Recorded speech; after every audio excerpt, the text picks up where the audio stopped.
This split screen shows the two realities of modern business, a chaotic tangle of server cables morphing into the clean data dashboard executives see.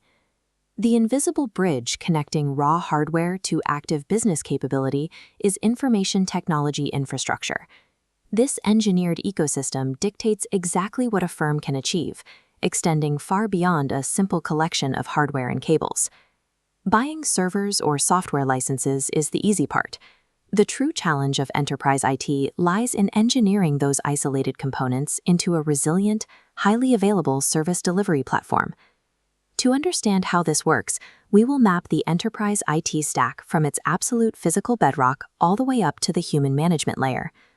Ultimately, a business is only as capable, secure, and fast as the underlying infrastructure ecosystem it relies upon. This 3D grid represents the structural layers of enterprise computing: physical compute, operating system, abstraction, and management.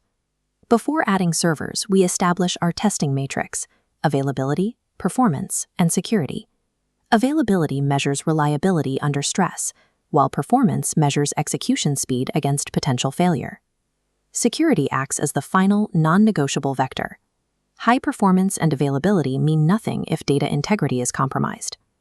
Every single component added to an enterprise stack must be continuously optimized against this triad of availability, performance, and security to survive in production. We begin building the stack at the absolute bottom layer, the computer hardware platform. This photograph shows the historical starting point of infrastructure. These massive, centralized mainframes defined early enterprise computing, requiring climate-controlled rooms to house legacy processing power. Personal computing in the early 1980s shifted this dynamic. The IBM personal computer decentralized power, putting modular compute capability directly onto individual desks. Today, the hardware reality relies on blade servers. A blade server is a stripped-down server computer with a modular design optimized to minimize physical space. They act as the highly dense physical muscle of the modern data center.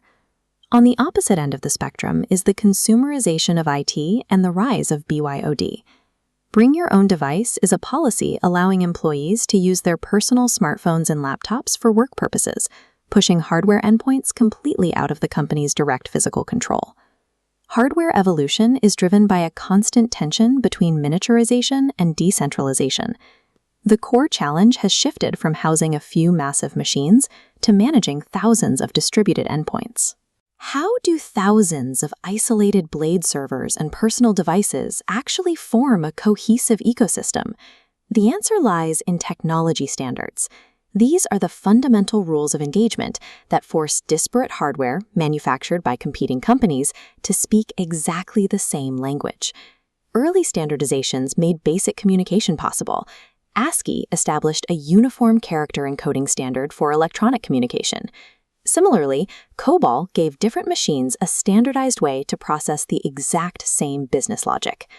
Later, the rise of networking protocols, specifically TCP/IP, provided the vital connective tissue for global telecommunications. TCP/IP stands for Transmission Control Protocol/Internet Protocol, a suite of communication protocols used to interconnect network devices on the Internet. Without strict, universally adopted technological standards, enterprise infrastructure would instantly shatter into millions of incompatible silos. Returning to our 3D grid, we add the next layer, the operating system platforms, such as Unix or Windows. This serves as the immediate abstraction layer sitting directly above the bare metal. The operating system is where the theoretical processing power of the hardware meets the practical limitations of software execution. When we apply our testing triad to this new layer, we quickly see vulnerabilities. We refer to these as sources of unavailability. These include software crashes, required patching downtime, or poor resource allocation, which create localized failures that cascade into system-wide performance bottlenecks. To counter this, engineers implement availability patterns. These are engineered architectural redundancies, like backup servers and failover protocols, required to ensure the business survives an OS-level crash. The operating system is a critical bottleneck. A software failure here renders millions of dollars of physical hardware useless to the business. The most significant contemporary trend in infrastructure is breaking the rigid one-to-one link between physical servers and operating systems. We achieve this through virtualization. Virtualization creates a virtual version of a physical resource, allowing vast physical hardware to pool into a single unit. Cloud computing leverages this, allowing enterprises to deliver software as flexible, scalable services, rather than installing them on dedicated hard drives. This alters our testing matrix.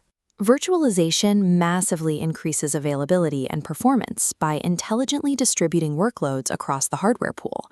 But it introduces entirely new security blind spots by placing multiple distinct systems on shared physical machines. Virtualization frees business capabilities from physical hardware constraints, allowing the enterprise to scale computing power at the speed of software deployment instead of manufacturing. Zooming out from the logical stack, we must examine the physical housing of this massive virtualized ecosystem, the data center. Power consumption and heat dissipation are hard physical limits on enterprise scale, driving the necessity for green IT. Green IT is the practice of designing, manufacturing, using, and disposing of computers and servers efficiently, with minimal environmental impact. At cloud scale, managing these physical realities becomes impossible for human operators. We simply cannot react fast enough to sudden traffic spikes or dangerous thermal limits. The solution is autonomic computing. Autonomic computing refers to self-managing computing models capable of self-configuration, self-optimization, and self-healing in response to dynamic workloads. Modern enterprise infrastructure must function as a self-regulating organism. Manual human intervention is simply too slow to maintain peak availability in a high-density environment. Our 3D infrastructure stack is now fully built and running smoothly, but raw technology alone is not a complete solution. We must apply service delivery processes. These are the formal methodologies and best practices that translate raw computing power into measurable, agreed-upon business outcomes. Alongside delivery, we need service support processes. These are the vital human troubleshooting and maintenance workflows required to step in when autonomic systems fail or edge cases arise. Humans are also required to manage the sheer difficulty of platform evolution. Dealing with infrastructure change without breaking legacy business systems requires careful orchestration and planning.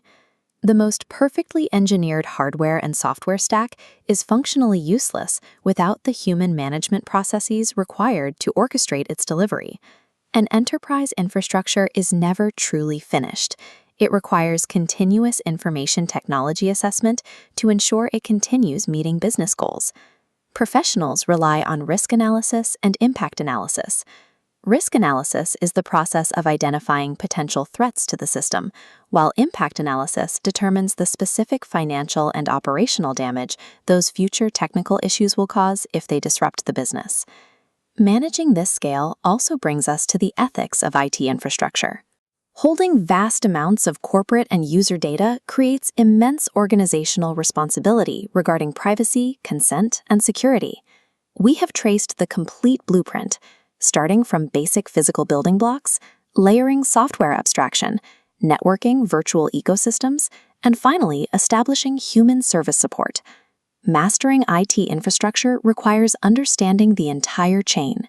You have to recognize exactly how microscopic technical standards at the bottom directly dictate macroscopic business survival at the top.